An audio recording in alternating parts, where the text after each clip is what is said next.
일제강점기의 무지막지한 수탈과 북한의 무차별 공격으로 시작된 6.25 전쟁으로 대한민국은 그야말로 폐허가 되었습니다. 6.25 전쟁 당시 사막화된 대한민국 국토를 본 당시 유엔은 한국은 회생 불가능하다라는 말을 남기기도 했습니다. 하지만 그 역경을 딛고 일어난 지금의 대한민국은 어떤 모습인가요? 나무 영웅이라 불리는 현신규 박사의 이막 연구 끝에 리키테다 소나무를 탄생시켰고, 이 나무 덕분에 한반도는 산림 녹화의 초석을 다질 수 있었습니다. 전세계 유일하게 30년 만에 민둥산을 숲으로 바꾼 역사를 가지고 있습니다. 그리고 역사는 현재 진행형으로 해외의 사막을 초원으로 바꾸고 있는데요. 인구는 332만 명으로 세계 134위, GDP 세계 124위인 몽골은 이 밖에도 여러가지 부분에서 낙관적으로 볼만한 사항이 거의 없기 때문인지 몽골은 좀처럼 미래가 어둡다는 꼬리표를 잘라내지 못하고 있습니다. 사실 지리적인 위치부터 좋지가 않은데요. 몽골은 러시아와 중국 사이에 끼어 있는 데다 인구도 희박하고 경제력도 부족해 이 두 나라의 경제적으로 종속된 상황입니다.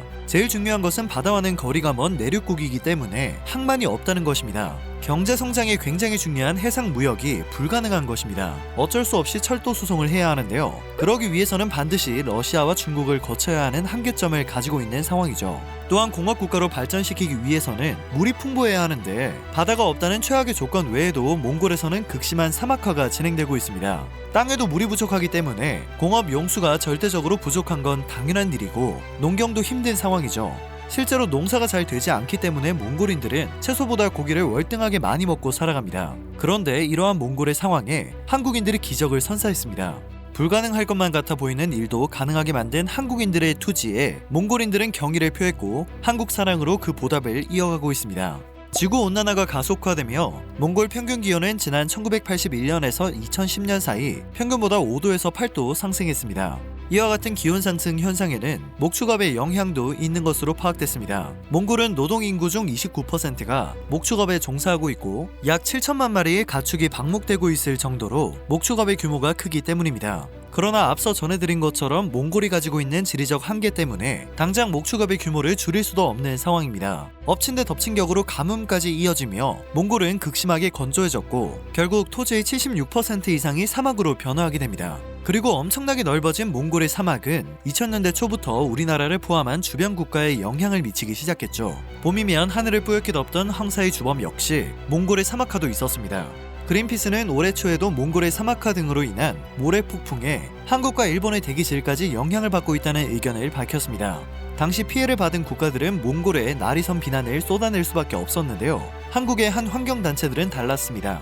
비난 대신 도움의 손길을 내민 거죠. 한국인들은 몽골의 사막에 찾아가 나무를 심고 우물을 파기 시작했는데요. 이러한 봉사 내용은 몽골 언론을 통해 전해졌고 해당 소식을 접한 몽골인들은 크게 감동하기 시작했습니다. 사막화 방지를 위한 가장 효과적인 방법은 NGO와 기업이 협력해서 사업을 추진하는 것인데요. 시민정보미디어센터에서는 2000년부터 사막화 방지 사업을 시작하며 몽골을 집중적으로 지원했습니다. 2004년부터는 대한항공이 몽골 식립 사업에 참여해 시민정보미디어센터와 함께 해마다 2차례씩 매회 5,000그루의 나무를 심는 노력을 보이기도 했죠. 특히 몽골인들을 감동시킨 것은 대학생들이 지구촌과 몽골의 사막화 방지를 위해 힘을 모았다는 사실이었습니다. 학생들이 시민정보미디어센터의 후원으로 몽골 현지에서 이른바 사막화 방지 대장정에 들어간 것입니다.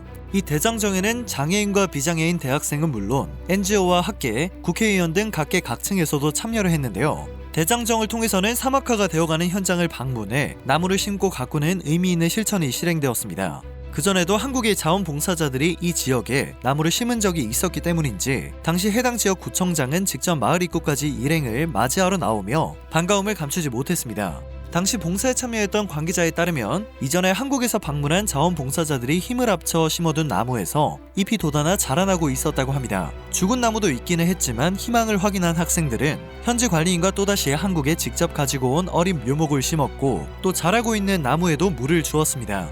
봉사에 참여했던 한 봉사자는 몽골인들에게 할 수 있다는 걸 보여주고 싶었다며 이렇게 하다 보면 언젠가는 사막이 푸른 숲으로 변할 것이라는 희망을 주고 싶었다고 말해 그 감동을 더했는데요. 몽골인들은 황무지인 사막에 나무를 심겠다는 것 자체도 놀랍지만 아무런 대가도 바라지 않는 한국인들의 마음과 행동에 더 큰 고마움을 느끼기 시작했습니다. 그리고 이러한 여러 단체의 활동은 최근까지 꾸준히 지속되고 있어 몽골인들의 감동을 얻고 있습니다. 몽골뿐만 아니라 전 세계를 놀라게 한 결과도 있었는데요. 바로 한국산림청의 몽골 그린벨트 조림 사업입니다. 이 사업은 축구장 3,000개 면적에 달하는 몽골의 황폐지가 푸른 숲으로 바뀌는 기적을 낳았습니다.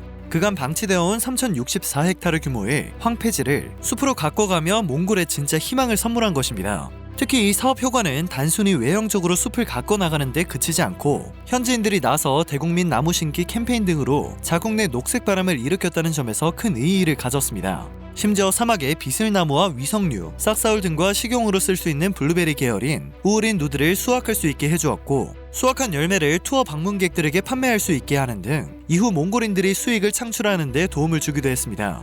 이외에도 국내 농업 전문가들이 몽골 현지로 넘어가 비닐하우스와 한국식 농사기술을 가르쳤으며, 해당 기술을 전수받은 일부 몽골인들은 몽골에서 감자와 밀, 각종 채소를 재배할 수 있게 되었습니다. 토지가 황폐화되며 고향을 떠났던 몽골인들도 하나둘 고향으로 돌아오기 시작했죠. 이러한 사회적 반향을 계기로 몽골 정부는 지난 2010년을 기점으로 해마다 5월과 10월 둘째 주 토요일을 식목일로 제정했고, 대통령부터 일반 시민들까지 각계각층이 참여한 식목 행사를 진행하고, 사막화 방지법령 제정과 정부 산림조직 확대, 100만 그루 나무 심기 캠페인 등의 가시적 성과를 이끌어냈습니다.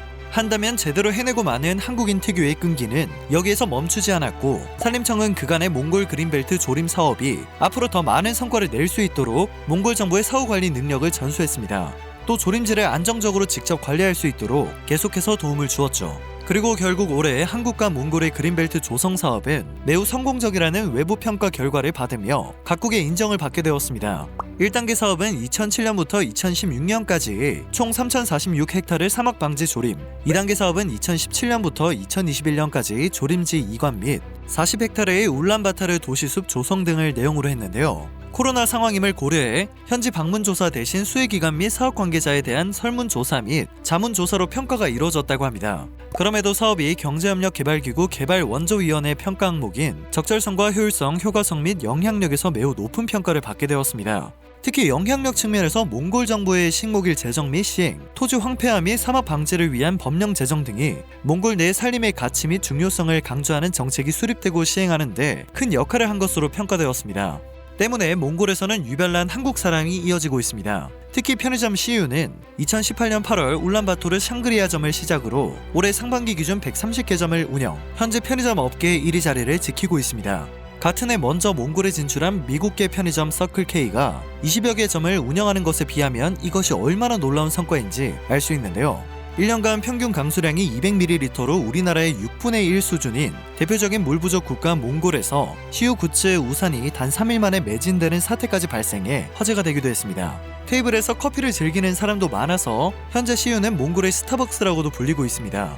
몽골 내 한류는 최근 의약품 시장에서도 불기 시작했고, 국내 의약품의 현지 위상은 갈수록 높아지고 있는데요.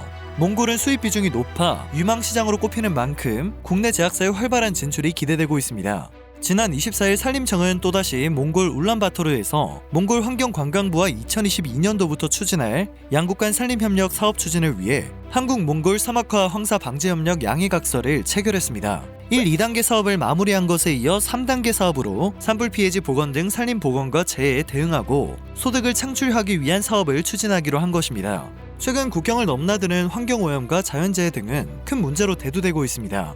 이런 문제에 효과적으로 대응하기 위해서는 국경을 맞대고 있는 국가 간의 긴밀한 협력과 노력이 무엇보다 중요한 요소가 되고 있죠.